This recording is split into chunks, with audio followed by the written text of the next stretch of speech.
So I think some of the fun part about this podcast is it is primarily real estate based, but it's built on a foundation of family and faith. And what better than to tell the dynamic of family from a firsthand perspective. Yeah. We are, both in relationships that go beyond just real estate.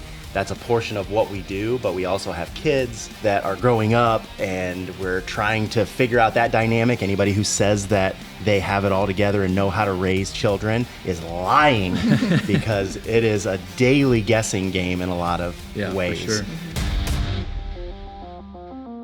Success in business means nothing. If you're losing in other areas of your life, It's time to stop just building wealth. and start leading with conviction. I'm Jake Tracy. I'm Sean Skiver, and this is the blueprint for the modern man, mastering real estate, scaling business.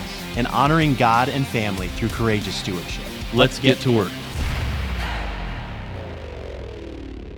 All right, welcome back, listeners. We're here with another episode. This one's going to be a fun one. We've actually got some super special guests today. I know Jake feels the same because these are our wives. So this is my wife, Corinne, and this is Jake's wife, Tina. We're just going to share a little bit about our stories, what it's like to be married to somebody that's in business or changed career all of a sudden, and how that is, and talk a little bit about our stories. And then we're going to dive into a really fun, would you rather section where we're just going to be kicking questions around the table here in regards to real estate, life, and parenting, and just decisions and feelings on certain topics. So it should be a really fun one. So we're going to just have Jake and Tina just tell us a little bit about married life and some of their story.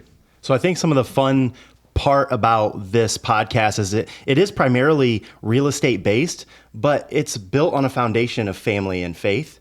And what better than to tell the dynamic of family from a firsthand perspective. Yeah. We are, both in relationships that go beyond just real estate. That's a portion of what we do, but we also have kids that are growing up and we're trying to figure out that dynamic. Anybody who says that they have it all together and know how to raise children is lying because it is a daily guessing game in a lot of ways. For sure. And so Tina and I have been married for almost 21 years. We will be, May 14th is our 21st anniversary. Yep. And it feels like just yesterday. It's funny how you look back and you go, there's no way that 21 years have passed. Yeah. We feel a lot the same, other than feeling older, I suppose, but the way that we did then, not a lot. A lot has changed. We've gone through a lot of experiences, but when you look back at everything, it's just like, I don't know. How it seems can it like be just yesterday. 20 years? Yeah. How Yeah. can it possibly be 20 years?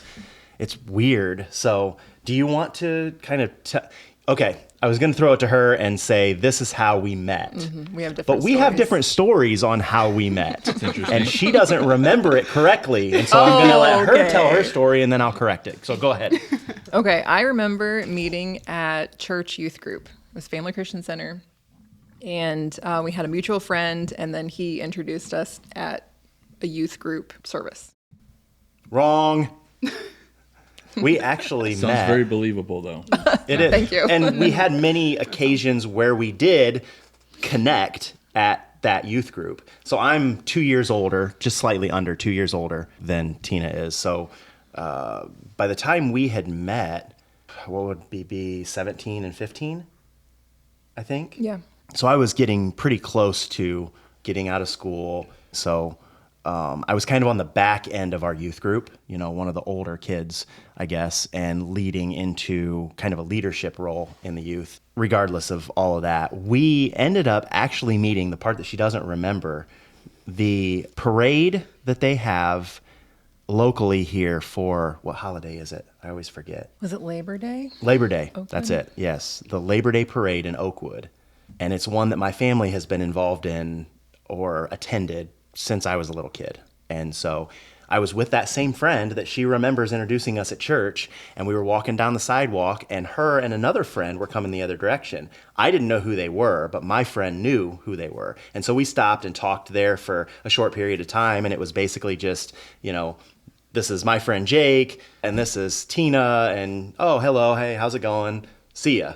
Like, it was pretty much that quick. Had you talked in youth group before No. together or not? No. Okay. I did not know who There's it was. a difference in what she's considering Matt versus you are. Yeah. She was I like, just don't remember that encounter. Yeah, it was just an encounter. No more than that. It wasn't like we met, we talked, we Sure. figured out that we were interested in each other. Nothing like that. It was just, that's my first memory of seeing her, being introduced, talking for a very brief moment, and then we went our separate ways. Hi. So I suppose both of them could be true.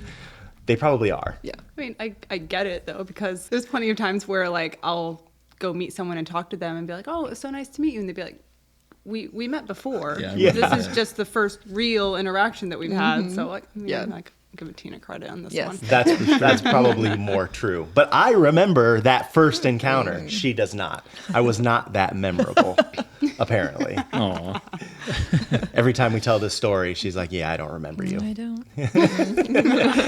Anyhow, fast forward, we dated for a couple of years, and we ended up getting engaged on Christmas Day of 2020 or 2004 because we got married.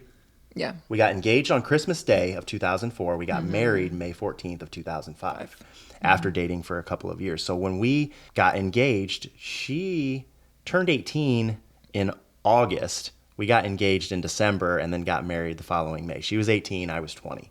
So we've been married for 21 years, roughly. I proposed to her with a caveat that was, if you say yes, I'm moving to Arizona. So you need to understand that we are moving to Arizona because my intention was to live in Arizona forever. I didn't know how life was going to go. His family had moved out there. Yeah, what 18-year-old does, really. right. Your plans are what they are until they're not anymore, which kind of reminds me of that Mike Tyson quote.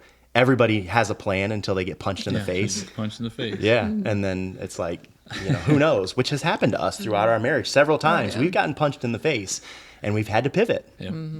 So we bought a property that we remodeled. We lived in, which is the property that I proposed to her on Christmas morning in. We sold it. We moved to Arizona, lived out there for 4.5 years. She was very homesick, ready to come home and be closer to her family and parents and that sort of thing. And so we had gone through such a difficult situation out there with business partners and stuff. And so it was what we felt like the right time to come back. Why don't you tell them from that point on how things kind of have progressed? We moved back and had like nowhere to live and no jobs. And so we basically just started over from scratch. We lived temporarily in my parents' garage and then found jobs, found a place to rent. But as soon as we were back, I found out I was pregnant with Levi. So that was crazy because we're Pretty like, sure that happened on the trip back. Yeah. Just saying. yeah. Just saying. Yeah. Go ahead. And so then it was just, life got real fast. Yeah. Like we got to figure this out because we have no place to live, no jobs, and a baby on the way. So That was 6 years in. We waited 6 years to yeah. have kids. so then We just started progressing really it was just through one life. step at a time. Got jobs, got a rental, and Ironically, yeah, we now own that rental. yeah, We moved out of the garage That's cool. Yeah. into one in a Ayersville. duplex in Ayersville Yeah. and lived there for a couple years. We brought Levi home to that duplex. Mm-hmm. And then we moved up into a single family house. And at that time, it was just the grind. Real estate was not an option. We Yeah. were still trying to figure out life and make enough money to make ends meet and just pay the bills and grow a family. And Mm-hmm. so then we had baby number 2, Lillian. Mm-hmm. We brought her home to that new single family house. Mm-hmm. And I remember every day I would, maybe not every day, but very frequently, I would be out in the front yard or out on the front porch, and I would look across at the apartments that were right across the road. And there are a total of 16. I didn't know how many there were at the time, but it was an apartment complex, small apartment complex. And I used to think someday I'd love to own those. And now we do. Cool. We own them all, which is an incredible story that we're thrilled about. We spent a couple of years at that house. We ended up selling that and moving to the home that we're in now. And we've lived here. Well, we had a baby number 3 while we were still there. And Yeah. she was 9 months old, I believe, when we we moved moved here. here. And so pretty much this is the memory that our girls have, is basically just being here, which we've really tried to create consistency in our home. with our kids, we want there to be that stabling, factor where they're rooted and grounded and they're not constantly moving here, there, and everywhere. So you keep the kids in stables? We do. Because that's where we put our We do. boys. Feeders. We put feeders on their ears and they like love the it. stable. Yeah, They tell us they love it. I'm You not gotta sure. stable the kids sometimes. That's right. We've tried to do that in our church. We have tried to do that in our home where we just create a level of Consistency as much as we can. It's as good. much as we can. And kids value that. They value do. structure and system, and I don't think they realize Yeah, it. they don't don't. realize They it. don't know because they'll buck it. But Yeah. when you get them going and get it rolling, it's like they actually like that. Right. Life is chaos without a little bit of structure, at least. Right. We don't have some, super dynamic story or a way to say, we've had all these problems and we hit rock bottom and we figured out we were on the verge of divorce and we've had our disagreements and stuff, Sure. but we've never really had to deal with things to that extreme like a lot of people do, and we're blessed in that way. Yeah. I think we can credit that a lot to Tina's personality, which we'll talk about at the end a little bit more, but she just has this level of patience and grace, calm in the midst of a storm. Yeah. I tend to bring the Yeah, storm. We'll figure it out. That's truly, that's kind of how our relationship goes, is I bring the storm and she's like, yeah, Everybody we got calm this. down. Calm down a little bit. We'll figure this out. That's good. And we always do. Yeah, And I'm always like, do. but what if this happens? But what if it doesn't? Yeah. It's okay. So I came from a home where my parents have been together for a very, very long time, and they had their disagreements and stuff, but they've been married for 50 years. So I saw that dynamic, and that's what I wanted for my own. Then on the opposite side, she has that personality where she's just supportive, understanding, we're going to figure this out. I would credit her with more of the everything is figure outable phrase, because she's just calm enough to say, right now it's a problem or a frustration, but give it time. It'll figure itself out. We'll be good. all right. We just keep moving forward. So that's kind of been our relationship, and it's been a stabilizer among all of the moving parts when you're in real estate and you have a business mind and you're an entrepreneur and you're bouncing here, there, and everywhere, and then you have this kind of stabilizing, consistent confidence in a spouse that's just we've got this. I can't tell you how many times I've texted her and said, hey, I just bought another 6 units. I just bought another 10 units. And she's like, oh, okay, Good to know. cool. I know, right? And it's typically not more than that. There's never a panic. There's never a, what are you thinking? Yeah. We there's can't been do that. times where I haven't totally understood it. It's I don't get it the way that you get it, but okay. Yeah. And we talk it through. Yeah. We make sure that you have at least enough of an understanding where you're like, yeah, this makes sense. Yeah. These are the basic numbers. This is what the future looks like if we own this. This is kind of the plan. Yeah. I'm on board. Let's go. Yeah. And that shows the amount of trust that you have. Yeah. In this, you've, I don't want to say proven yourself, but you've I've made earned it. You've made enough good choices that Yeah. you go and do these things, and she doesn't have to freak out because you've shown that they've turned out good. Yeah. And on the flip side of that, even the bad choices that I've made have not been so catastrophic that everything ends. Right. We've talked about that. Sean and I, it's when you guys first started, you did your first one and you looked at Corinne and you're like, nothing's on fire. Everything's not falling apart. Yeah. We can do this. So even when we went through those problems where we're like, everything seems awful right now, you just get through it and you look back and go, why were we so worried about that thing? Yeah. It's done, gone, we've moved on. And it's not a big deal. I am glad that the Arizona stuff happened when it did, because that was within the first 4 years. Within the first 4 years that we were married. Yeah. We had some pretty significant, business just collapse and personal finance collapse. Basically, you just have to okay, we're starting over. But going through that before we had kids, before we dove into current careers and real estate, it kind of gave that early on example of, okay, well, when it goes south, you just start over.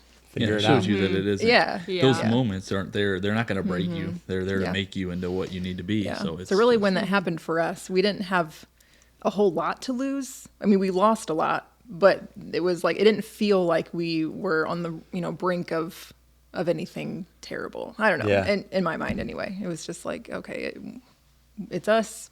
We start over. We'll figure it out. Right, exactly. It was a realization that even everything that you lose, it doesn't really matter. Yeah. It's just stuff. Yeah. We have each other. We have our plan and, the vision that we're going to continue to carry, which really is rooted in our relationship with Christ and then our relationship with each other. And everything else is just like, we're going to build this. And if it falls apart, we're going to build it again. Yep. Start over. We still have each other. And that's what we wanted and have always needed more so than the stuff. We have lots of stuff now. And I say regularly, I'm like, we don't need any more stuff. Yeah. Please don't buy any more stuff. Yeah. Don't give our kids any more stuff. We don't need any. We're so We're blessed. not attached to stuff though. No, we don't we're not. have things that feel like critical if we lost them. So On the flip side of that, now we enjoy being able to give regularly, if possible, to others who may be in need in whatever situation. And that may not be stuff. Sometimes it's lending an ear. Sometimes it's giving time. Sometimes it's giving service. But we enjoy being in a position now to reach back and pull somebody else up and help them out when they're struggling because we've been in the same position. So that's kind of our story. I want to hear your story. Yeah. So let's hear. How did you all meet and what's that look like for you guys? You want to start? No, I want to hear it from your point of view. Oh my gosh. and then go. You guys met at different times? No, we did not. Dang it. I'm the only one. We talk about this a lot, being that we kind of believe God has a plan, but we look back a lot at our story.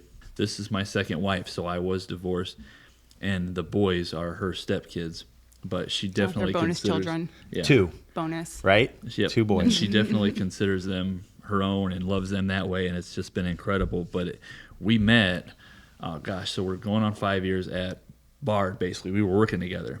Okay. So we met at work It was 8 years ago. 8 years ago. Gosh, that goes fast. So It really does. married Nothing for going compared to on your 5. 21 years, though. Yeah. That We got a feels long like- way to go. It feels so, it just goes by so It fast. does, and it went fast. We met at a time when neither of us were actively looking, which was really cool. So I was still working on me. I had some initial relationships after my divorce where I was just trying to fill the void, and I wasn't ready to be for anybody. And so I came to that discovery, and so I started just being more involved at church, trying to draw closer to God and develop me. And I kind of was just trusting that, because I had looked already, and looking gets old after a while, and you're trying to figure it out. And I just knew it was like God's gonna put her in my path when it's time. And then she shows up at Bard, and we were just talking to each other, sharing core values, things that would matter to us. She would talk to me about some of her stuff going on, but I could listen, and it was like her heart was aligning with mine. And so I was very attracted to her. Physically, of course, but primarily early on, it was a heart connection. I'm like, that's the person I need to be around because you line up with the important stuff. Not worried about TV shows or hobbies that you do. Those are your things.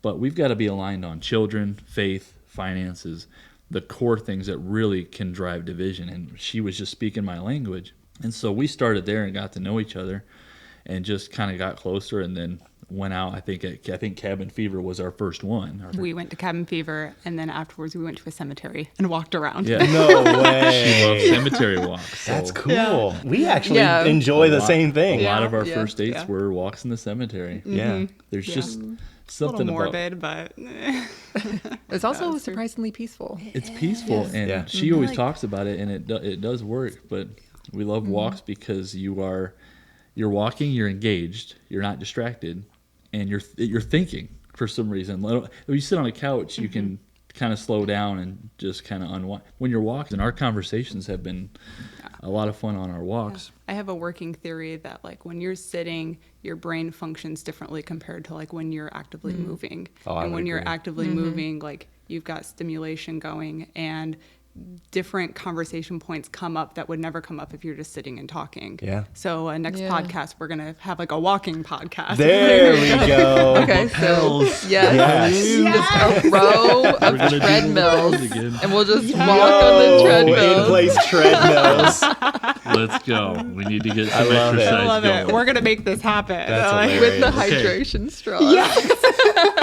We just wrote it, guys. We just wrote our next episode. Stay tuned. You're gonna want. You're not gonna That's a want whole to miss. podcast You're right not, there. You're not gonna Yeah. want to miss that one. Yeah, yeah. So we That's awesome. we started dating and stuff, and it was growing, and we continued to share things and just kept getting closer.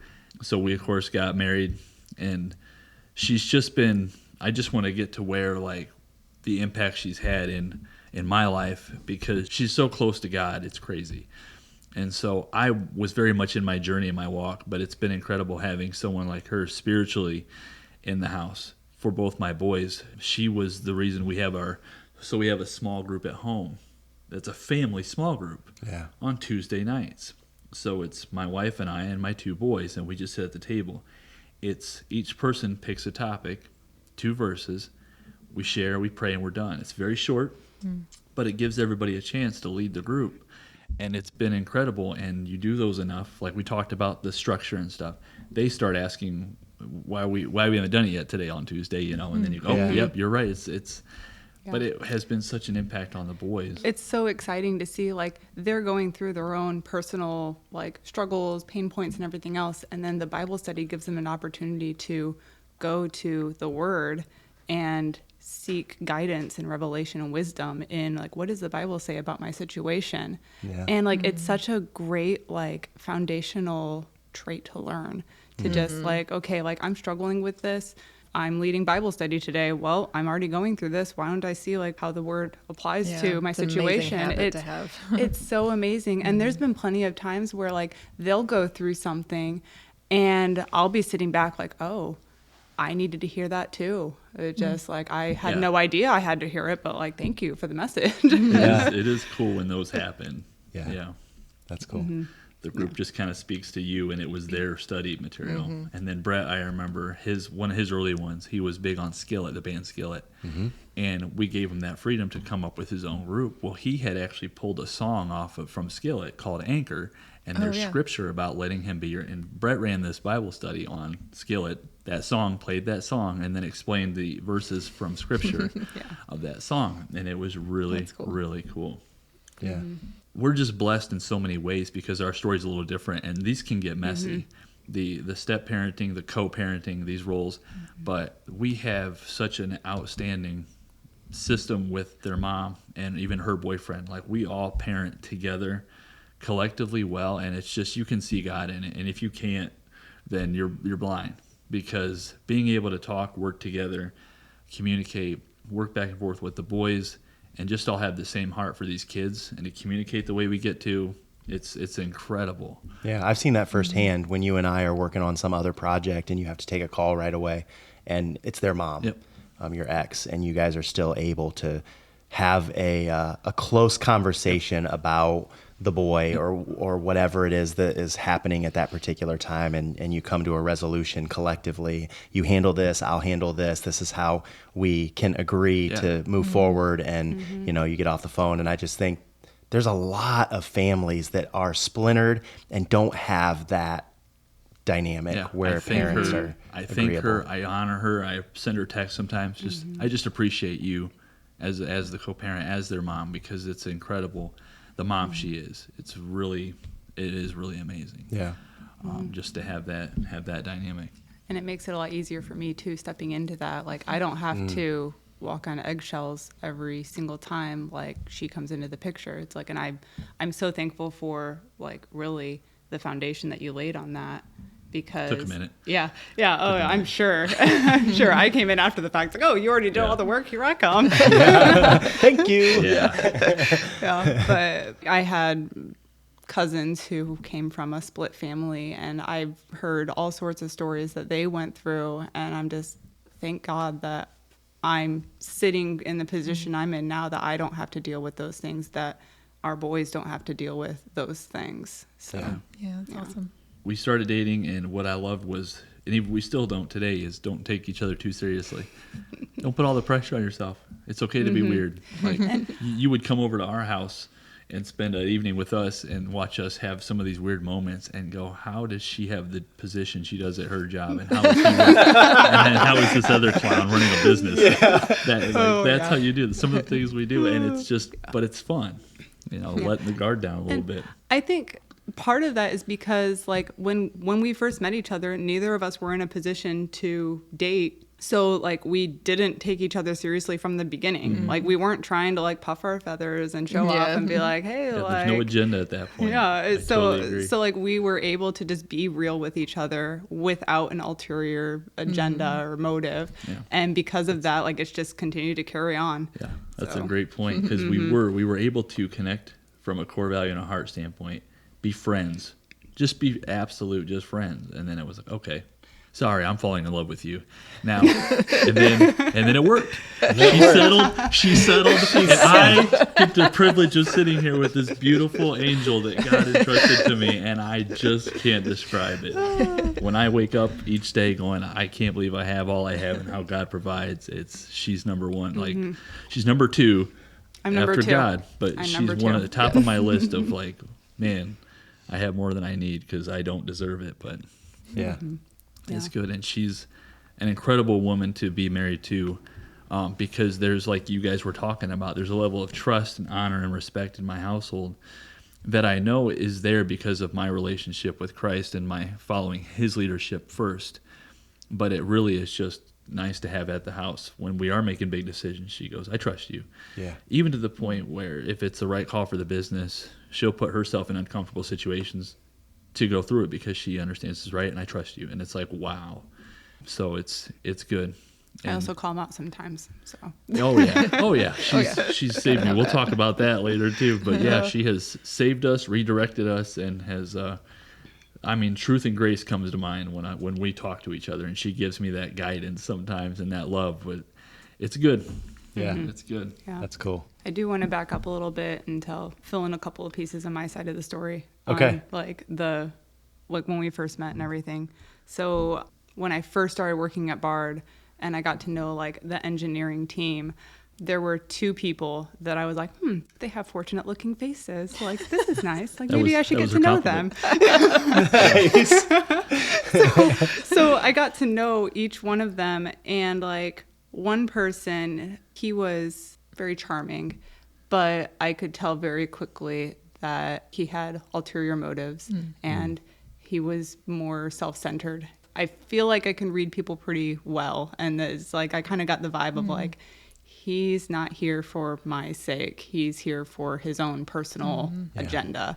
And then with Sean, I got to know him, and the more I got to know him, I'm like, he has a gentle spirit. He's very caring. Like, I mean, he's ridiculous, but like I am a little bit much. Jake knows that though. Yeah. But like it was very clear that like he didn't have like that ulterior agenda. And then like we talked about like our values, our morals, and I was just drawn to him and just his character that he had. And like I was in another relationship at the time, so I was like, I appreciate you as a friend, but I value you as a friend too, because like so many of our values line up. And there was one day he was walking down the hallway and he was like, Brett just prayed that I get a girlfriend. He did. And it was so funny. And in that moment, like the Holy Spirit was like, that's going to be you. And I was like, I'm in another relationship right now. This is not okay. Like, Satan, let me make out a phone here. call. Yeah. So, but then, like, I mean, obviously, like that relationship fell through, and like, I'm just very thankful that God ended that, like, closed that door, ended that relationship, because then I was able to get into something that was so much more genuine and pure and good. What was the time gap there? Between when he walked down the hall and said, Brett just prayed that I should get a girlfriend. Not long, it was short like, enough to be a miracle. Yeah. Okay. It was prayed like, in the car. It was God's timing. That's exactly it. I think it was just like a couple of months. Okay. Yeah, like 3-4 months. Yeah, something like that. Yeah. How long did you guys date before you got married? 3 years, right? Because if we've been together, I think it was 4. We were dating for 3, and then we were engaged for a year. So I think it was 4 years. Wow. So you have actually been married for 3 years? No, we'll be on our 5th year. 5th year. Yeah. Okay. All right. And you probably already said that and I just missed it. I'm Yeah. sorry. Yeah, it's okay. I mean, hopefully when we rewind this and like all the numbers match up. But like, Wait a minute, I said that one totally wrong. That's Yeah. funny. That was a good adder, though. Yeah. Because Brett prayed, and I told Brett, I was like, you prayed for her. And then she came, and it was awesome. You need to remind him of that. Yeah. I have a couple of times. Have you? Yeah, there was you know how like the church has when you go through the connect track and like you're writing down like your values and like things that you're good at and things that you just see God moving in. One of the questions was my prayers get answered often. And Brett and I were taking that quiz together and he's like, I don't feel like my prayers are answered often. And I'm like, are you serious? Like you prayed for me and I'm here because now. of you. Like literally I am an answer to your prayers. Yeah. That's cool. You never know those 1 or 2 things that you do throughout your entire life. You will probably never know the impact that they have. Yeah. That one prayer impacted you all's life forever. Yeah. Until you're gone. Yeah. And you just don't even know it. And subsequent generations. Yeah. It's Yeah, amazing. definitely. Yeah. It's I've amazing. thought that recently. That's been something that's come back to my mind. That just the simplest things. You don't know who you're going to walk by today, and maybe the one time you have an opportunity to do something, it just changes the course of history. Yeah. And you don't even know it, and you may never know it. I have a great example of that. I was spending time with one of my friends. It's she lives up in Detroit, and so like every time we get together, it's like we just value and appreciate our time together. And I don't even remember what we were talking about, but she started talking about this YouTuber that she really liked, and she's like, "I'll just have to show you sometime." And I was like, "We have time now. Just show me now." And she pulled it up, and we watched it, and I didn't think anything of it. Months down the road, she came back to me and she's like, "Hey, that moment that you just took the time to be like, I value you and I value the things that you're interested in so much that I want to do them right now." It's like, that really impacted me because I realized that I was surrounding myself with people who didn't really care about me and the things that I cared about. And it really made me reevaluate like the people that I'm surrounding myself with. And I was like, that was just like a in the moment, like I didn't even, it meant nothing to me, but it meant everything to her. Yeah. It's like, so yeah, like you never know like the sort of impact that you're going to make in someone else's life. It was a big thing to do because you're showing them that you're making them a priority. Yeah. Even if in the moment you had other priorities. I was just telling Jake, I had a friend text me while I was out on a run. And he's like, "Can I call you?" And my initial thing was, I'm on a run right now. I can't talk. But then I'm still running and I'm like, wait a minute. If my friend needs something, I need to talk. I said, if you need to call me, I'll call you right now. Because he needs to know, like, I'll make time. Yeah. Yes, I'm running, but it's not more important if you have an Yeah. emergency. So that's awesome. It just came to me in a sentence that would kind of look like being willing to pause your time so that their time can continue. You know? Yeah. Looking at it from that perspective, Good. being willing to pause your time so that their time can continue. Yeah. I think there are a lot of us who could at times throughout our day, our marriage, our relationships, pause our time so that the other person's time can continue. That's important. But yeah, Sean, why don't you? Let's kick it off to you were going to say something else. I finally remembered the other thing I wanted to Oh, ask. let's hear it. So like when Sean decided that he wanted to start the business, I remember at the time I was like, this is scary and it makes me very uncomfortable, but I never want to squash some like my partner's dreams, like the people that I value, that I care about. Like I want to do everything I can to support them. So even though it makes me extremely uncomfortable and I don't like this, like I'm gonna support it because like who am I to put a lid on someone else's hopes and dreams and goals and like God's plan for their life, really. And as we were like going through the business and it's growing, and he was like, 5 years. 5 years later, I'll go. And then it was like, well, like 2 years, maybe 2 years. Like things are going a lot quicker than I expected. It's like 3 months. It's like, it still blows me away because we just laughed about it the other day. I quit my job the year I started the business. It was going to be a 5-year plan, a couple properties here and there as we go. And I quit my job in the first year I opened the business. That's crazy. And it was almost just you leaning into the calling that had Yeah. always been there, but being willing to then take action. At some point, you said, okay, I'm taking action. And the rest is history. It just explodes. I went all in. Once I had that resolve of it being a calling, Yeah. and having her support, because she told me, and the words still ring, is that I will go with you into success and I will go into failure with you also. And it was like, okay. Yeah. When Sean was getting everything started, he was really like, the Greatest Showman soundtrack was like, that was was a loop. all that he It was a listened to.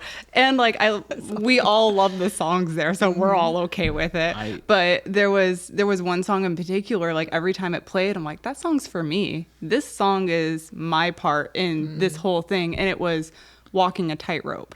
And like, Okay. I highly recommend listening to it. But like the whole point of the song was like, no matter where you go, like no matter how risky it is, no matter like if we have to go all the way out to sea and we don't have the comfort and the safety of the dry land, like I will go where you go. Yeah. And whether we succeed or fail, I am by your side. I will walk that tightrope with you. Yeah. And like, as we're going through this, I hear that song. I'm like, that's exactly how I feel. It's like whether he succeeds or fail, like I will be with you.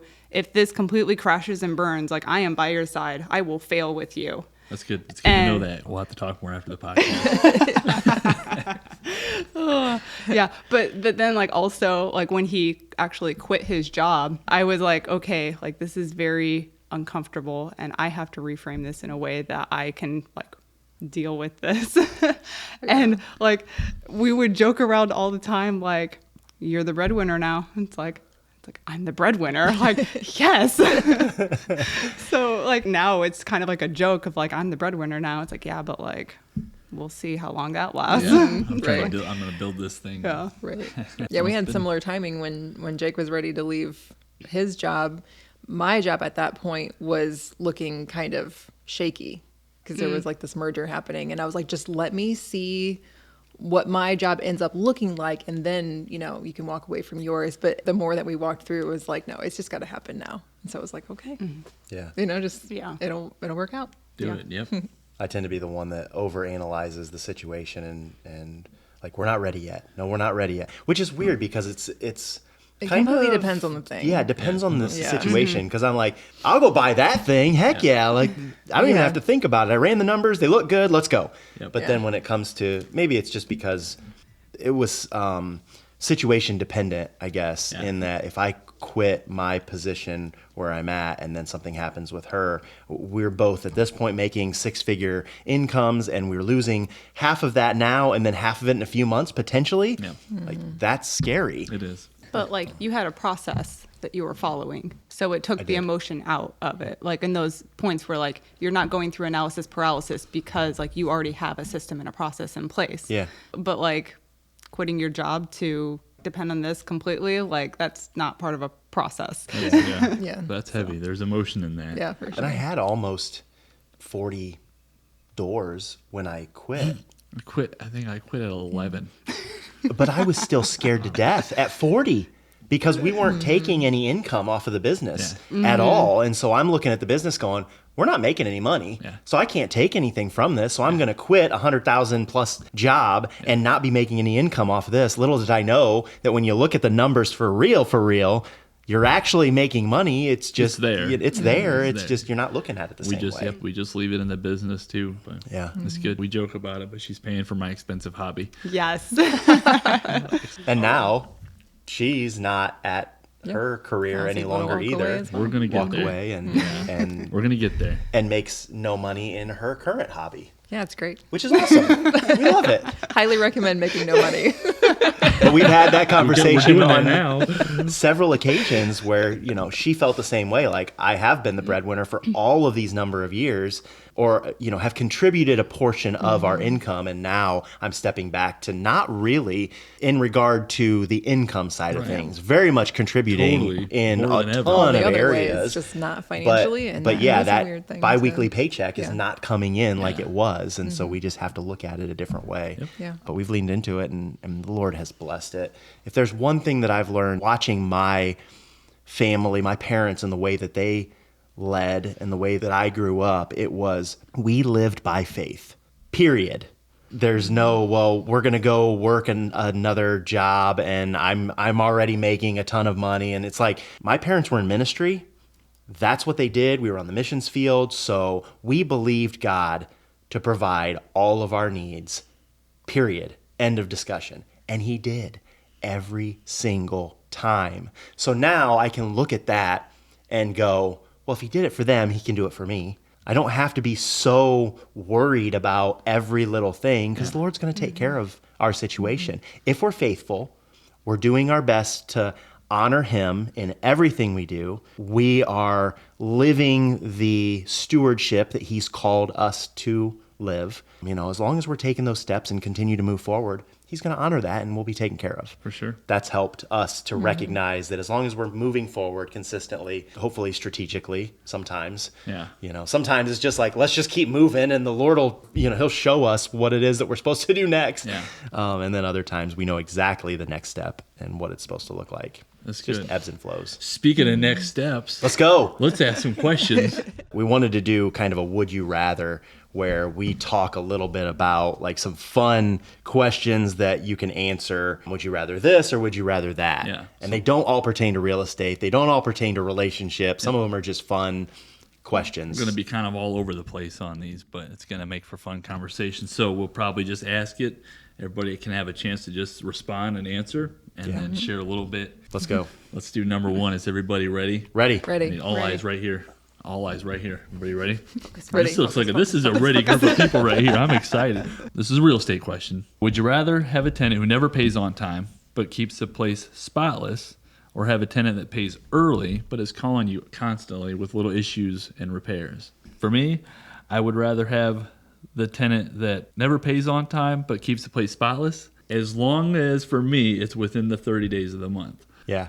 It's almost like some of these questions, if you can edit the question, you can pick one or the other. Yes. But if you have to pick one or the other without editing it, it makes it a little bit more difficult. Yeah, for sure. But I would agree, personally, dealing with tenants on a regular basis, I would much rather have a tenant who doesn't pay on time, but still pays within a certain parameter, over one that I have to constantly deal with every little nitpick. Yeah. It's a lot of energy issue. drain. Yeah. Yeah. All right. How do you guys feel about Anybody that? else? I'd pick the spotless unit I because then there's late fees. I was about to ask, if there are late fees that are involved, then absolutely. I like it. Actually, I heard somebody who said in their relationship, the wife wasn't nearly as on board with the husband purchasing rental properties and managing them and so forth. And so his agreement with her to kind of bring her on board was that any and every late fee that we collect goes to you. You can use it however you'd like to. It's like $50 and then $10 or whatever you guys set she's up. sitting there on their software block. Right. Nobody You were late paid on time. Everybody was late. But it actually worked. It brought her on board. And so she collect $300-$400 a month in late fees from their portfolio. And That's she was fair. like all about it. So kind of fun. We may need to reevaluate some things. We can do anything to get you on What board. did I Let's do? it. That's Why don't we funny. go to the next one? Corinne, you're up. Right. So this is vacation mode. Would you rather go on a luxury vacation paid for by a big win deal where the guys have to check emails daily, or a simple camping trip with zero cell service and no work talk allowed? I could see myself answering either way. I think depending on maybe the season or depending on my mood. I don't know. I think because like just the checking of emails is like not a big deal. Like it happens a lot, And so it's just like that kind of feels like, okay, we roll with that all the time. I can roll with that on a luxury vacation, like I'm good with that. I also love the, no cell service, lose reception, gain perspective kind of mode. I love that too. But So which one? oh, I know. You just got to pick one hard, fast. Current mood, I'd pick luxury vacation because I'm really itching to get away and go on a trip. Yeah, I think we all are. Yeah. Yeah. I see her typically being more along the lines of the simple camping trip kind of person where she likes to get out in nature and go to national parks and visit new scenery and new places and stuff like that. So we do go on a luxury vacation, I suppose, occasionally, rare occasion. Yeah, pretty rare. Yeah. But more so, we like our kids have seen half of the United States already, and my youngest is 10. So we tend to travel to new places to see new things and kind of get out in nature and stuff like that. So I feel very uncomfortable in luxury scenarios because I'm not luxury. I'm very simple for the most part. Yeah. Like, so being put in a room with people who are wearing suits and stuff, like, that's just not me, really. I want to be more comfortable.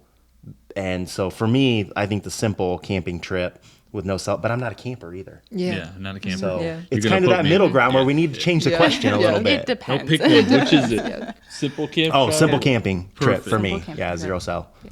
As long as I had somebody that I know was taking care of the properties. Yeah. 'Cause I would be Yeah. I would be driving myself crazy the whole time. Like, are they answering all the questions that people are asking? Yep.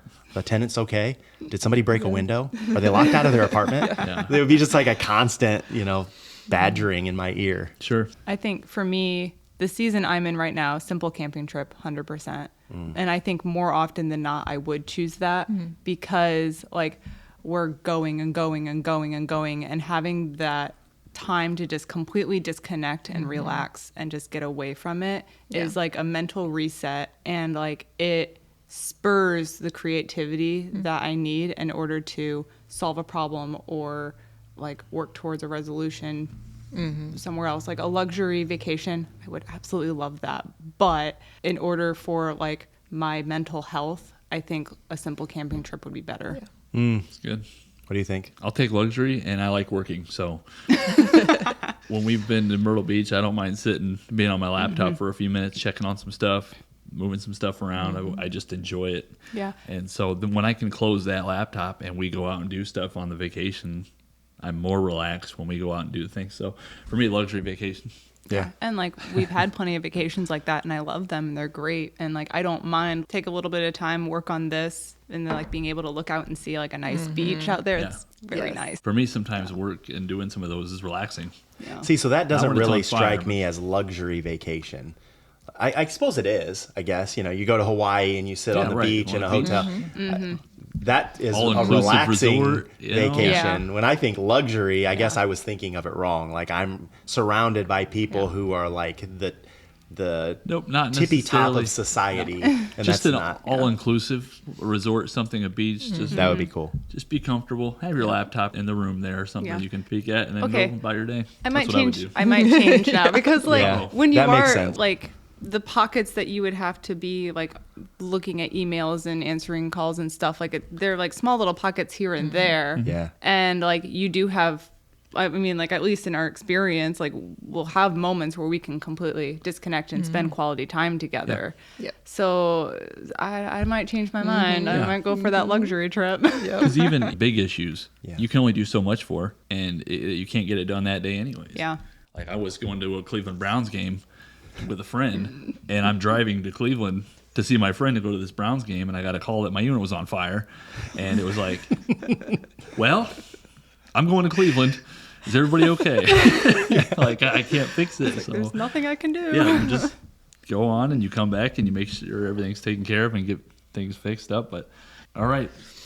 Okay. Next question. Number 4. The intuition test. Would you rather have the final say on which property the business buys next, or the final say on where the family goes for every holiday for the next 5 years? Next property we buy. That's my 100%. answer. That's it. Next. 100%. I don't have anything else to Holidays. say. Holidays? Oh, yeah. Because on the flip side of that, I'm going to be the one who's saying this is the next property that we're buying. So you're like, nah, I don't have to worry about I know, that. yeah. I'm figuring out the vacation. Yep. I feel like whatever answer I give determines how much I trust Sean. I do both right now. Yeah, I feel like I trust Sean pretty well to like make decisions and not completely burn everything to the ground. So I think I could do the 5-year So vacation. too soon to the But, fire like- reference?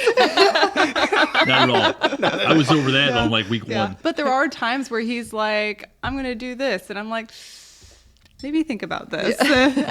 And sometimes it works out and sometimes it doesn't. But like, I don't know. I like having that opinion or that input. So You're my mic dropper.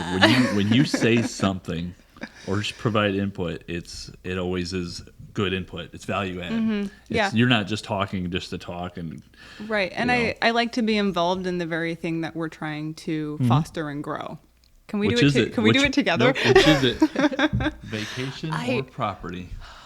I plead the fifth. Nope. No, you got to pick one. We're going to move on. Pick one. But like, I don't really need the final say. I just want to have my input, and then I usually let you have the final say anyways. So, all right, we're going with the vacation. There we go. All right, next question. Brilliant. She talked herself right into that one. That's great. Next question. The unexpected guest. Would you rather have a tenant show up unannounced at your front door on a Saturday morning, or have to host a 3-hour business dinner for a potential investor with only 20 minutes notice? Tenant, unexpected tenant. Just get off my property, go home. I'm going back to bed. Done. I'm not going to try to do a 3-hour business dinner and prepare in 20 minutes. See, I feel, the preparation in 20 minutes would be the kicker. Like, dude, I'll be with your screen door tomorrow. We don't have morning. enough Go food home. in the house for that. Yeah. Yep, that's mine. Next. How do you feel? I think I'd rather have the tenant show up. I would not be as heartless as Sean. I'd probably like hear them out, hear what they have to say, but like depending on the situation, I might let them in and have coffee and talk to them for a little bit, or I might just be like, let's stand out in the front porch for a little bit and then send you on your way. Yep, I picked the tenant showing up. I think I would say, like, how did you find out where I live? Well, that's easy. Why? I know it is, but most tenants don't know that, though. So if you found out where I live, I want to know why and how, and don't do that ever again. This isn't an office. Go home. Yeah. We'll talk about this tomorrow. Yeah, that would be my preference as well, because I have an ability to turn things on and turn things off very quickly on very little notice, with very little preparation, and then I can turn it off and I feel exhausted afterwards, but I can do that. Yep, you gotta switch gears. But I don't prefer it. And so I think for that reason, the whole 20-minute notice thing is the part that I'm like, I can't do that. Be a train So wreck. yeah, the tenant showing up unannounced would be Easy. pretty easy to handle at this point. Sean would be like there's been times like my parents drive by our house on the way home all the time, and like every so often they'll be like, hey, like we got something, we just want to drop it off at your house on our way home, and I'll let Sean know, and he's like, I don't like unexpected visits. I don't feel like that's polite. no, I don't feel like not. that's considerate. So I would be very easy for me to switch the gear. Yeah. I'm in this Sean mode now. Get off my property. And So and they've definitely learned this. Like, we're just gonna drop it off. Like, we're not gonna stay very long, and I appreciate it. So yeah, that's very easy for me. That's a lot. That's like the opposite of us. I feel like we are constantly in and out of, hey, just come on over whenever it's convenient for you. Just stop in and whatever. If I say that, dude, you're in. You can live here. Stay the night. I don't care. There's the couch. Put on what you. But just don't show up. Don't just be like, I'm Surprise coming you. now to do something at your house. Like that for me, it's like, no, it's not happening. Yeah. I think I just did that to you yesterday. My time. Sorry. You did. You're loud. You're in the I mean, in my defense, you brought me a ton of cash to deposit in the bank. Yeah, and you're like, I'm actually just getting ready to go on a run, but I guess I'll wait. Yep. I guess I'll collect all hold the on for a money. few minutes. Yeah. You have thousands of dollars for me? Fine. I guess I'll hold for a minute. Yeah. But that's normal for me. I'm just like, hey, I'm 10 minutes away. I'm around the corner. You mind if I swing by and drop this? I think a lot of people are in that mindset where it's just normalized to some degree. And the receiving end of that is like, no.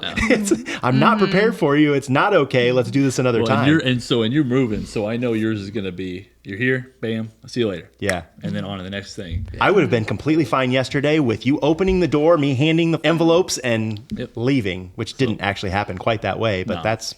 Can't not talk to you at least for a little bit. I know it. Okay, next question. Let's do it. Would you rather take a huge financial risk on a property that could fund your kids' college, or play it safe and know what's in your bank account for the next 20 years? Didn't we do that already? Did we ask that one? No, she's saying you guys already... We already jumping we rolled that. into We real rolled that estate. dice. We spent thousands on properties. We didn't know if it was going to work. Yeah, we already did that. Yeah. Mine's easy. For me, it's going to be financial risk. Which is not the answer he would have given 5 years ago. Because I hate the second part of this last thing where it says to know what's in your account for the next 20 years. I don't like my account being low constantly like it is, but it's nice to not know what's coming. So when those wins do happen and you're like, hey, this is awesome. If I knew it was going to be in my account the next 20 years, I'd be bored out of my mind. Yeah. I like knowing that what we do matters with our business and it impacts that, and not knowing what that's going to be in 5 years is very exciting. But it would be really nice to know when we're actually going to be able to get a hot tub. I don't want that much vision. We have one of those. Y'all are welcome to go use it anytime Great, you want. great. I'm Yes. stopping by Yeah. every night. Like, it'll be my wind down. Down in the Kentucky house. You guys Yeah, we should- got to drive down yeah. a ways. But Oh, we'll go. well, yeah, every night I can make it. Like that round trip I'll is just get my doable in pilot's a 24-hour period. We've done that. We have driven We there have. and back same day. Really? Oh, yeah. Okay. Risk factor. You didn't answer yet. Only Sean answered that question. Oh, Kinda. we already did it. So, like, Yeah. I've already committed to the huge financial Yeah. risk. Like, so. We're in it. I would also say the risk. I would too, but I tend to be a very black and white kind of person, and I also like to know what's happening, what the answer to the question is, how things are going to go. So it's that weird dynamic of, I think it's wise to know what's in your account, where monies are coming from, where monies are going. Yeah. Like if you're not in those weeds, you're doing something wrong. Yeah. But at the same time, being willing to step outside of those comforts to make the big decision and take the big risk, there's also a very important piece to that as well. And so, I don't know. The unknowns are what's exciting, though. They Like, are. I know my numbers now, but I don't know them next week or tomorrow. But it can also be very foolish. If you are that person who is just willing to take the huge risk without having the foundation. We've talked about that recently, the blend of the Dave Ramsey and the Robert Kiyosaki. Right. And how, you build a good foundation, you mitigating risk. understand Yeah. It's mitigating risk, and then we talk about it a lot, especially with what we deal in real estate, is like exit strategies. Like somebody just was giving me a hard time at work. I was at my old job the other day visiting and talking about the Jackson deal and how I haven't paid anybody any money, but I have this property, no money in, and what I'm doing with it. And they was like, no, nothing can go wrong with that. And I'm like, dude, a lot of things go wrong with that. Yeah. But I got multiple exit strategies to make sure everybody's covered for that very reason. Yep. Because I don't know if it's going to happen. It could, but like if the bank's like, we can't loan you that, I'm kind of stuck, but I can sell it. Yep. So it's like it's having that mitigated risk, but I don't want to know in 20 years what I'm going to have. I do want to say, like, it also depends on, like, comfortability of the situation. So, like, if I were doing this myself, I would much rather be ultra safe and know what's in my account for the next 20 years. With the two of us, it is much easier to take that risk because, like, we have the support. Yeah. Yeah. Yeah. The Yeah, support when you have is the huge. foundation and you have the Yeah. trust, it really Yeah. takes or a lot of the worry out of it. Yeah. Okay, on to the next question. Next question. Red Sea moment. Would you rather have a guaranteed safe deal that requires no prayer or a high risk project that forces us to get on our knees and rely 100% on God to provide? God all day long. Yeah. Yeah. Is that how you feel? Yeah. Yeah, I think we all feel You know, collectively of the course, same. you always kind of feel like, oh, I want the comfortable thing. But when you know what we know, you just follow God. We Trust the Lord. pray about small deals, big deals. It doesn't matter. We still pray about it. It's like I don't want it if God doesn't have it for us. And I I was know just gonna everybody say sitting here that. feels the same way. Yeah. Yeah. Yeah. When we started the business, you were putting all the material together and we're putting together the mission statement and everything else. And then like you were showing it to me and I'm like, God has to be the one that runs this business because if he's not in it, I don't want to be a part of it. Yeah. So, I still have a boss. But we tried. Yeah. Yeah. So it's like any decision that we make, we have to run by God first. Because like if he's not in it, like we're out. It's not Yeah. for us. It kind of takes the risk factor out of it. When God's at the center, it's not a risk for him. Yeah. Whether it's very simple or very complicated, it's not. And then even Yeah. if it works or doesn't, you're okay with it. Yeah. Yeah. It was his outcome, his plan anyways. Like, I mean, it does take the risk out, but it puts a higher emphasis on like your level of trust. Yeah. And like your relationship with God grows because of it. yeah. Yeah. So true. true. It's a good one. Next one. Okay. Would you rather take a highly profitable deal that feels spiritually heavy and uneasy in your gut, or pass on the money and wait 6 months for a smaller deal that feels like an answered prayer? These are easy. So obvious. Yeah. Answered prayer all day Yeah. long. Yeah. No question. Just wait. Yep. But like in the moment, it would be hard Yeah. because like you'd be tempted to take that. Yeah. Something that looks so good. Yeah. Yeah. Spiritually heavy to me feels heavy. Yeah. Yeah. It's like a yeah, gut because check. we instantly recognize, like it's not worth the weight yeah. that you end up, because the weight that you initially feel only gets heavier and heavier. Yeah. Yeah. So it- we say you gotta have Yeah. you gotta have peace about it. Like we just want God to bring us a little bit of peace in that if it's His will, so we know we feel settled about it. That's how she usually responds a lot to deals that are on the table. She goes, I don't know, I just have peace about this one. I just feel like God says Yeah. it's okay. I'm like, all right. Or she'll say, she doesn't. She'd be like, I don't know. She doesn't even have a good reason. But like, I do follow. I listen because we had passed on a deal that made sense to me. She didn't have peace about it, and we didn't buy it. Yep. So because the thing is being both in the same, treating it together because it's us. I don't want to put us in a position where I move on a deal where she's not comfortable and vice versa, so that we aren't going after each other. Yeah. We both agreed to this. Right. This is the decision, and we just buy in and move forward. But And ultimately, like, I don't go into it thinking, like, with the expectation of, like, you have to listen to what I say. I'm just like, hey, this is how I feel. Ultimately, this is your decision, and I'll support whatever decision you make. But, like, I just want to let you know, like, this is where my heart is. she'll in it. still trust me to pull the trigger. But she shares that Yeah. input, and I listen closely. There's so much value in that. Yeah. Okay. The last one. Would you rather partner with a non-believer who is a genius in real estate or a strong believer who is just starting out and needs us to mentor them? Second one. I would want to partner with his core values. Yeah. We've talked about on a couple episodes even. I got to be at the table with somebody that shares core values. Everything else can be learned. Yep. If they're ambitious, hungry, driven, but they're following Christ, that's who I want sitting across the table from me. But what if the non-believer was, like, they had a lot of good values, they just weren't a believer? I think you can glean information, knowledge, wisdom from somebody. I just don't, it wouldn't be a partnership. It wouldn't be a team on my team, you know. I would get coffee with them, meet with them, spend time with them, and if they have stuff to share, and hopefully I could add value to them also. Right. But as far as jumping on board together and working Yeah, together, being a partner with somebody. Yeah. that would be the line for me. They can be a mentor in a real estate space, but not necessarily a partner. Correct. Yep. Yeah. 100% believe Yeah. that. That's how I would perceive that as well. I would much rather bring somebody. Well, this is a perfect example. You and I have partnered, and you were not as far along in your real estate career, and maybe, you know, we're still learning some of the dynamics of which you always are. Sure. Everybody, you're always learning something new. But I think it's an example of that I saw your core values over your level of knowledge Correct. in real estate. Yeah, we talked about it one time. I'm like, I don't know why Jake decided to work with me. She's like, I don't know either.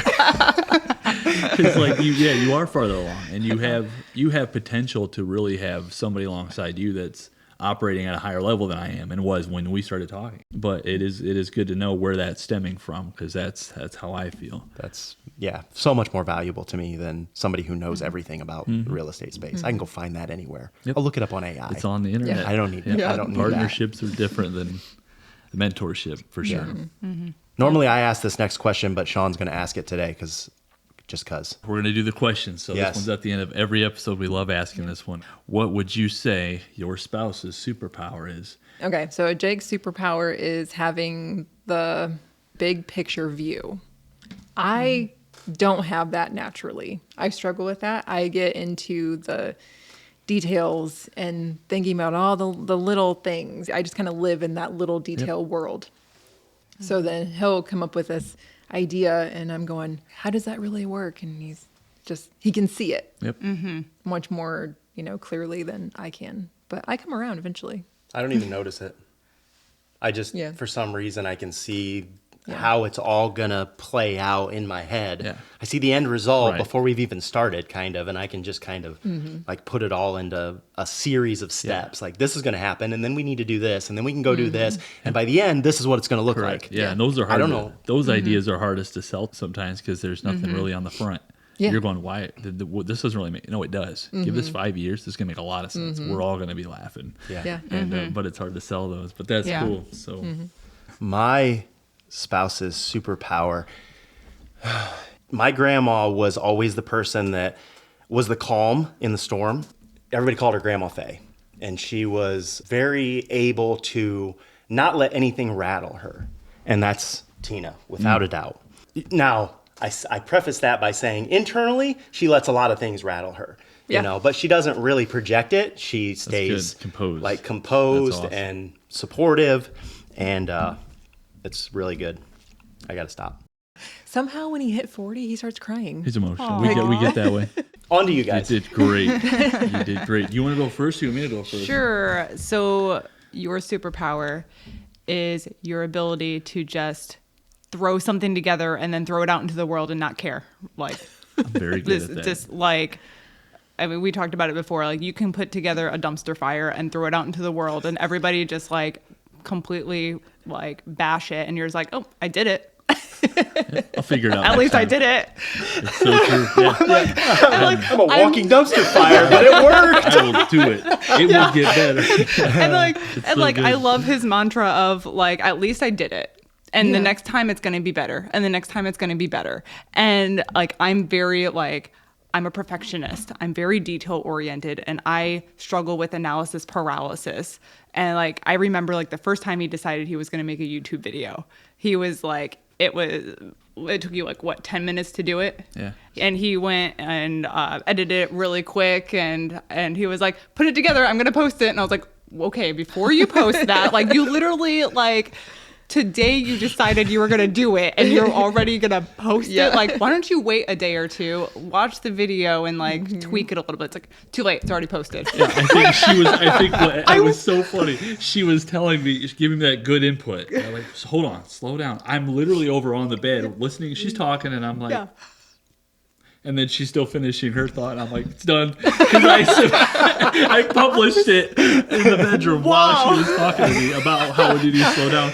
Work on it a little bit more. I was so mad. I was so mad. I'm like, you can't just do that. It blows her mind that you can just do the thing wrong first and kind of I'll get better later. We had that very same dynamic with this podcast, right? You were like, what is taking them like, so let's do long? this. Let's go. Yeah. Busted And table we're lamp like, on let's its side. let's pause for a second. Let's get the right equipment. Let's Yeah. set it up a little bit. Yep. Let's make sure we understand what we're doing. And it's gone spectacularly in Yeah. comparison to what we thought it would be.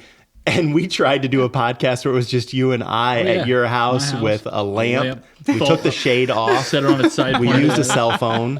Like, it was really, really bad. It was bad. But it's funny, It was and awful. 10 years from now, we're going to look back and go, wow, like, look where we started, and then Yeah. look where we've And come. you got to Yeah. think. You got to think about the barriers that were broken by doing that awful recording Yeah. we did at my house. Yeah. Like, That's what it is. you have to have a balance of the two. Yeah, Because like, there if has to be we balance. went your way all the time, like, it would take us 10 years to get to where we are now.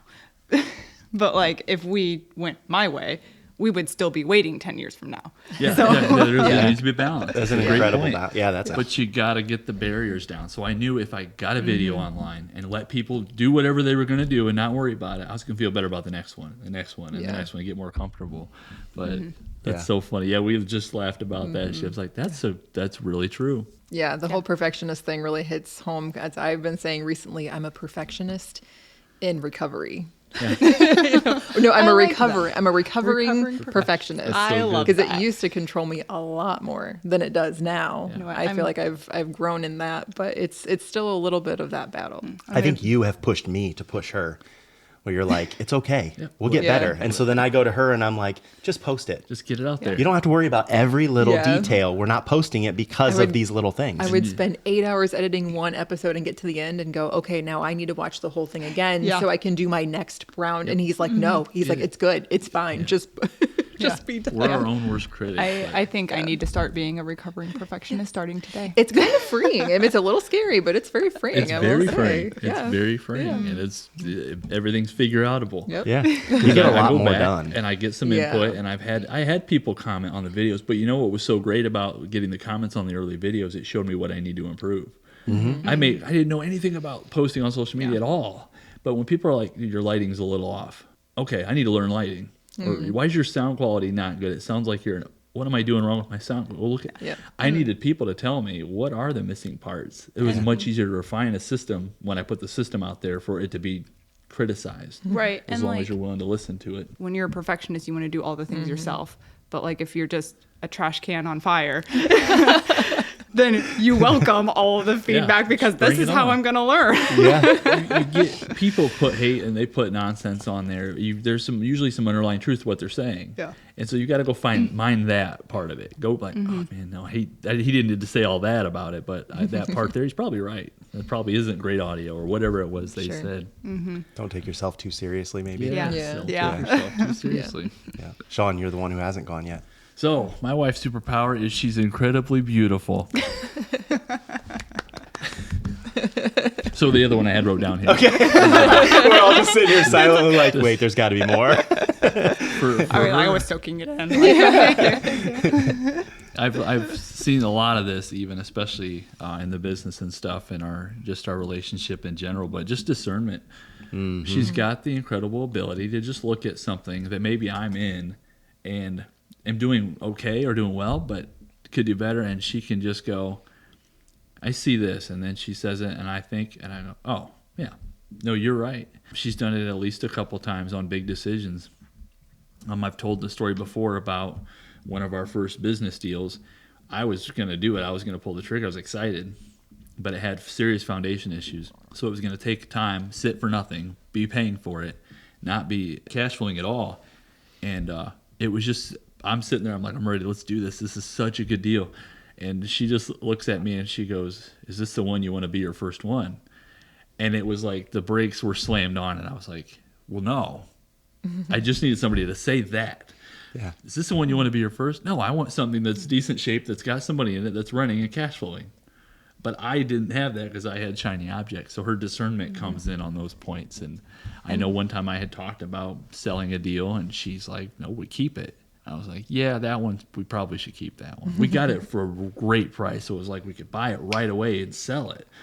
And she said, we should keep it. And then I looked at the note. I'm like, no, you're right. We should keep it. So her discernment's incredible. It's so funny because I don't feel like I have good discernment. I mean, like, it's okay, but but I don't feel like it's like a superpower for me. I'm just like, I feel like it's a quality that I have, but I don't really see it as that. Because, like, for me, it's just, it's in my face and it's right there. Like, do you want this to be your first property? I said that. I didn't think anything of it. I was like, these are just natural questions that you ask in a situation like this.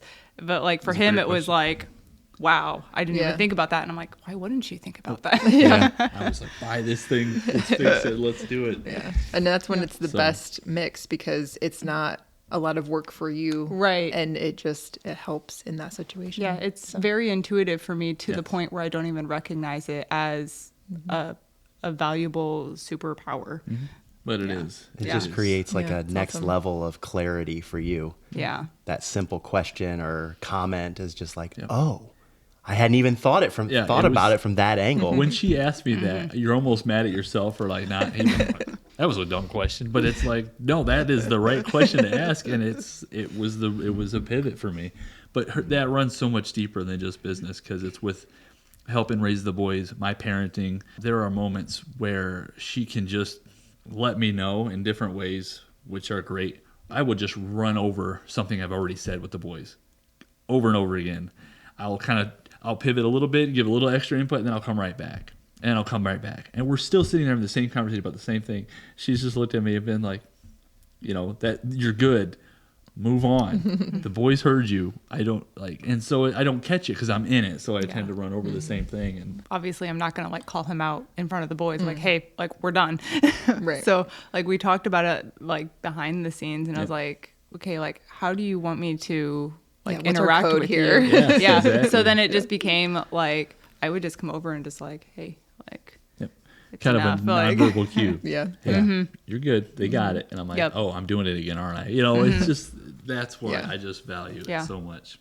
Yeah, that kind of leads to an interesting point that I think our audience can probably gain some value from, and that is support your partner publicly and then question privately. Yep. Yep. You have those conversations behind closed doors. I think a lot of families get that wrong, or couples get that wrong in some cases, where they don't support each other publicly, and their family, the rest of their family, the kids, they see that. There's a dynamic to leadership that has to stand united.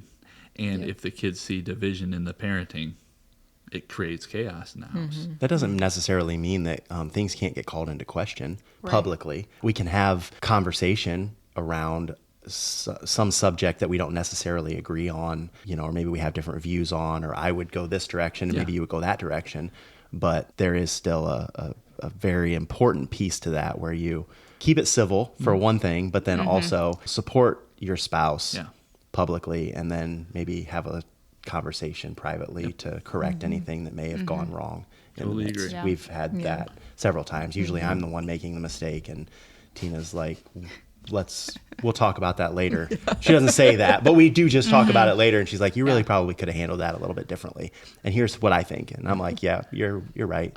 I don't want to hear it necessarily, but you're right. And it just works out so much better. We're not bickering and butting heads, in public or in front of our kids or whatever. It's okay to have disagreements. You're allowed to disagree. We all disagree about things, and we should. Everybody should be comfortable having those disagreement conversations. The only problem it comes into an issue is when you're both wanting to take a stand on things in different ways, and then you're fighting over how to handle the discipline or the conversation with the kids.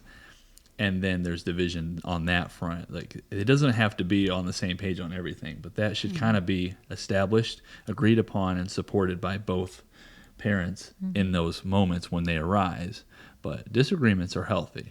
Just, I've noticed also that gap in time between supporting publicly and questioning privately creates an opportunity for you to rethink what was actually said or how it was handled. And so when you do question privately, it's almost more beneficial 100%. Because you've had time to process what actually happened. And then you can come together collectively and say, this is what we see and this is how it should have been handled. And you're like, rather than being in defense mode, you're almost like, now we have some common ground. We can agree that, okay, that part wasn't handled right, and here's what we should have done, and then it's the corrected initial later. emotion is taken It's out. a huge thing. You're not arguing emotionally. You're discussing logically, and that's that pause gives it time to get to that point. That's actually a strategy for handling conflict. Like if you're dealing with someone who is emotionally charged, you're not going to be able to speak logic to them. Right. So like part of that strategy is let them talk through their emotions, get all the emotions out, and then once they wind down and they've said their piece, then you can come in and start speaking logic and have like an actual conversation. But if you try to do it while they're still up here and their emotions are high, it doesn't matter what you say, it's not getting through. Right. Yep. For So sure. true. I think we need to wrap this thing up. We have talked, and honestly, we skipped questions. We could have continued to talk for another hour or more, and that's okay. Going on 2 right now. Yeah, we definitely need to wrap this up. So we are honored and thrilled to have you guys on the podcast, to have your support. And not everything that we do is wildly successful. So to have those cheerleaders in the background, even when things aren't going exactly how we hope that they would, and then also someone to celebrate with when they do go exactly as we planned. Or better. It's fun, and we love that we get to do life with you guys as spouses, but also friends. Let's wrap this thing up. Go find us, guys, on all of the social media platforms, YouTube, Instagram, Facebook, TikTok, and chat with us. We'd love to hear your stories about your relationships and how you handle certain things, what stage in life you're in right now. And so we'll try to interact with you as much as possible. And we look forward to more episodes that are to come with guests. And then Sean and I are going to do some more as far as the real estate side of things go. For sure. Stay tuned for the next one. We look forward to bringing you more content. We'll see y'all later.